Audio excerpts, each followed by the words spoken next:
Hi, I'm Brian Lord, Senior Vice President here at Premier Speakers Bureau, and I'm excited to have on Mark Eaton, entrepreneur, speaker, and NBA All-Star from now to the rest of the eternity. Mark, thanks for coming on.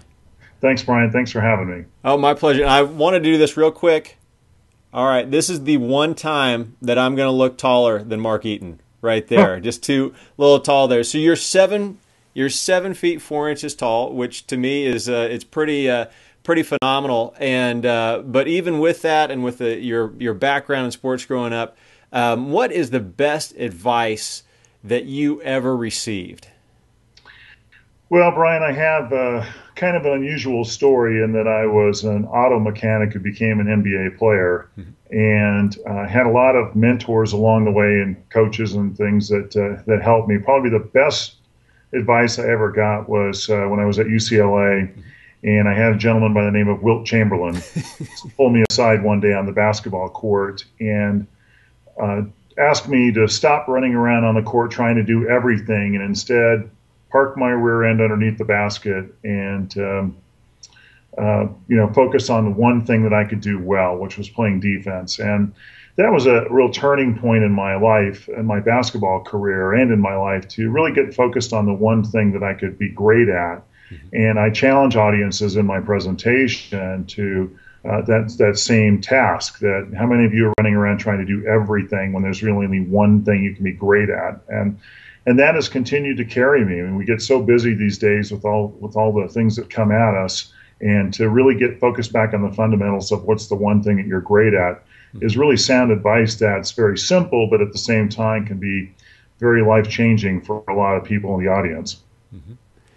You also speak a lot on teamwork and even for safety events. What's sort of the main focus of your message when you sort of speak on that topic or that type of group?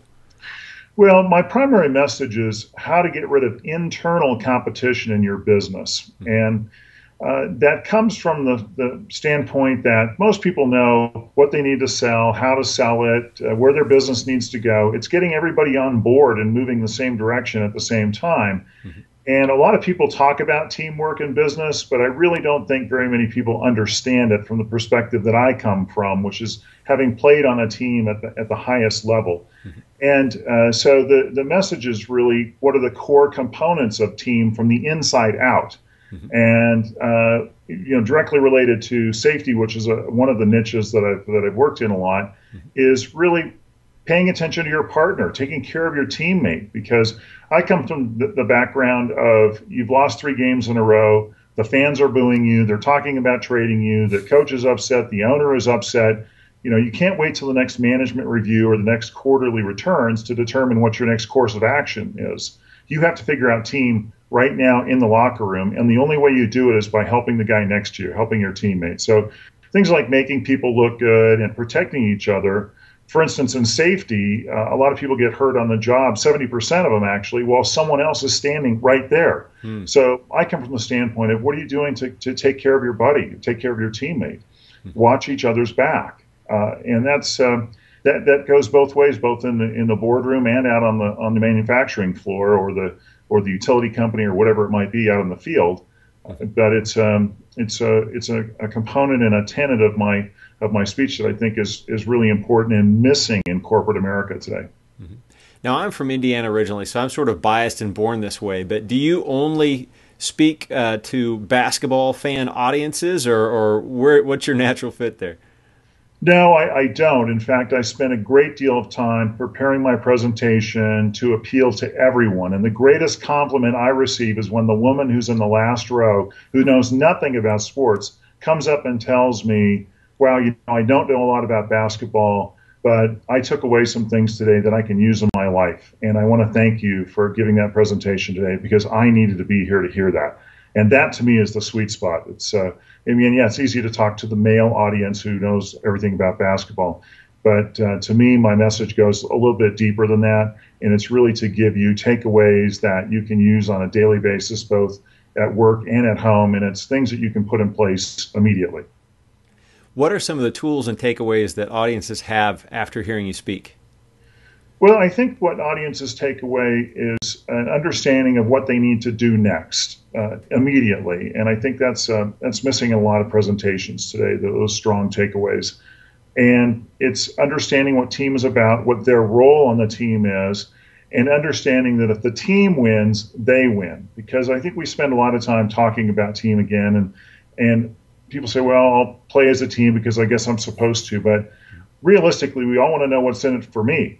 And I think that's a core takeaway from my presentation, is how you can make a difference in your organization or at home today by following the principles that I lay out for you. And so I think that's the biggest takeaway. Now, one of the things we really focus on here at Premier is making the event planner look good and making their lives easier. How do you do that? Well, how I do that is that I'm great on stage, number one. I'll look good when you put me up on the platform. I'm 7'4". People pay attention when I get up there and speak. And secondly, I'm a pretty easy keeper from that standpoint. I need a microphone and a place for my computer, and I'm good to go. And so, and I think that's a couple of ways I do it. And the other one is that I'm always happy to meet with customers and clients, either on the phone or come to the event a day early, go to dinner with people. As you mentioned, I'm an entrepreneur. I love business. I love talking about business and learning what different people are doing out there in the world. And so I've built my business on relationships. They're very important to me. And I think that carries right over to the event planner as well. So just as I talk about in my presentation, my job is to make you look good. Mm-hmm.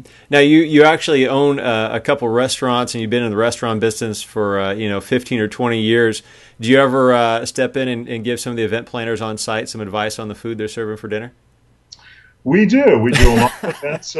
We do a lot of events at our restaurant, and we try and come up with fun ideas, things that are different, that aren't your standard kind of banquet kind of menu, or different ways to lay out the restaurant that will really make it fun for your event. So we've done wine tasting stations or wine and food pairing stations, and have everybody milling around to network better with each other, as opposed to let's just sit down and serve you food.